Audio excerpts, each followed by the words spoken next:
I've actually been raiding on it a good bit when I do my live streams on twitch.tv, so if people get bored of trophy pushing, I usually pull it out and raid. But yeah, I haven't done a video on it lately, and I thought this 1 week boost would be a good time to record a video. So things that I've upgraded, you can see I upgraded my clan castle so it holds 30 troops. I think I've upgraded maybe 4 of my cannons to level 11, as well as maxed out 2 of my Teslas. So I've been doing pretty good as far as that goes, and a couple of things inside of my laboratory as well.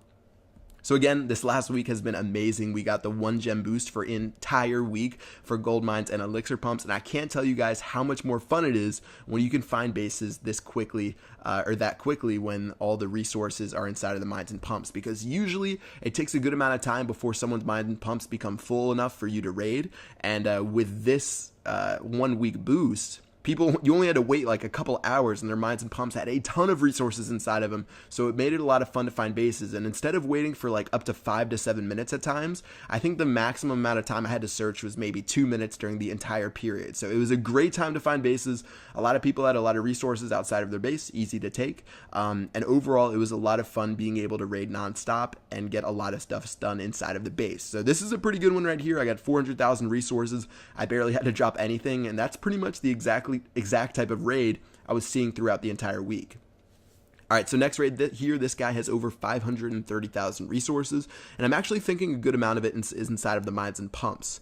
So if you ever see someone's base who hasn't been on, if they have like a league emblem that's missing, whenever you see like the gold and the elixir mounts are different, usually that means there's at least some inside of the storages. That seems pretty obvious, but it's a good trick to go by, because if I attacked this guy's base and only went for the mines and pumps, I probably would have left a lot on the table. So let's just go ahead and attack through the bottom right and see if we can take care of these storages. So most of the storages were on the bottom right, so rather than attacking through the bottom left, where there's a lot of different wall compartments, or the top right, where there's the same thing, the bottom right of this guy's base it just had like 3 layers of walls that were really simple to break through. So I dropped my giants, my heroes, a couple wall breakers, and archers, and I'll probably be able to take care of all those storages really easily. Okay, so circling around his base, there's still mines, pumps, and dark elixir drills that we have to take care of, so I'm going to do those one by one. Drop the giant to distract, followed by some wall breakers and some goblins right there. Same thing over here. There's some level 1 walls, so I really don't want to waste a wall breaker. So I'm just going to slowly drop my goblins and take the resources in that pump. Also, I did notice the town hall on the top left, so I'm going to snipe that real quick with a couple of archers. And then finally, I will break through right here and get this last gold mine that I was looking for. So raid's going great right now. There's only a little bit of elixir left, only a little bit of gold, but I guess my last thing I want to focus on is the dark elixir in this guy's base. So he has over 2100 dark elixir, and I only have a couple troops left.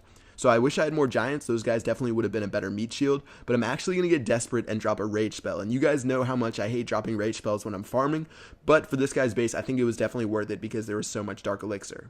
Alright, troops are running in. I'm dropping my goblins one by one. Unfortunately, they're just outside of the rage spell radius, so they didn't get the whole entire boost. But we did end up getting to the dark elixir drill, and we stole over 700 before I went against the Clash of Clans Bible, and I wrapped up the raid by dropping 2 lightning spells on the dark elixir drill. Some people don't like it when people do that, but unfortunately I don't really care. So I'm going to end up stealing over 1,000 dark elixir, over 500,000 resources, plus a loot bonus, and I ended up keeping 9 trophies from the raid.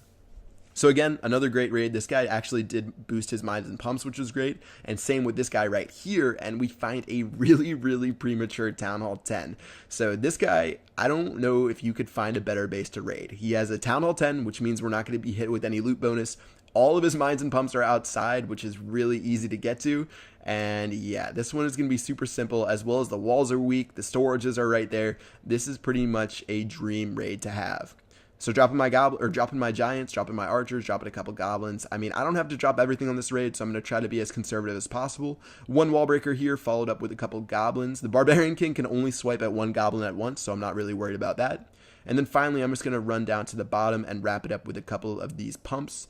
And that should give me the elixir I need. I think I'm saving up my elixir for another dark elixir drill upgrade, but we'll probably just have to see what happens because I'm not really prioritizing anything right now.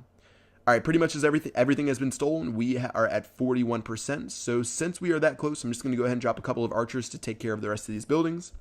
And then as those go down, I'm going to go ahead and fast forward, and we are going to get an easy 50% on this base. So pretty good raid. Again, the last week has been heaven for clashers. Unfortunately, it did have to come to the end with the maintenance break this morning, but I did steal over 450,000 resources with another bonus, and let's go ahead and head back to base. So I ended up at 3.199 million gold. So I ended up having to collect my gold mines just one last time to get to 3.2 million for our cannon. Just like that, we are good to go, and let's go ahead and do that upgrade. So some more, I think 10 damage, yeah, 10 damage per second more, which is great. Only a 5-day upgrade, which is pretty quick. And that will do it for this Let's Play episode on Chief Pat 2. Hope you guys enjoyed it. I'm going to keep trying to drop some more on this account. We definitely can't give up before episode 100, but I have definitely been focusing more of my energy on the new Chief Let's Play account because it's a lot easier to do upgrades and I can do videos more frequently. All right, guys, that's going to wrap it up with this video. Hope you guys enjoyed it, and I will see you guys later. Peace out.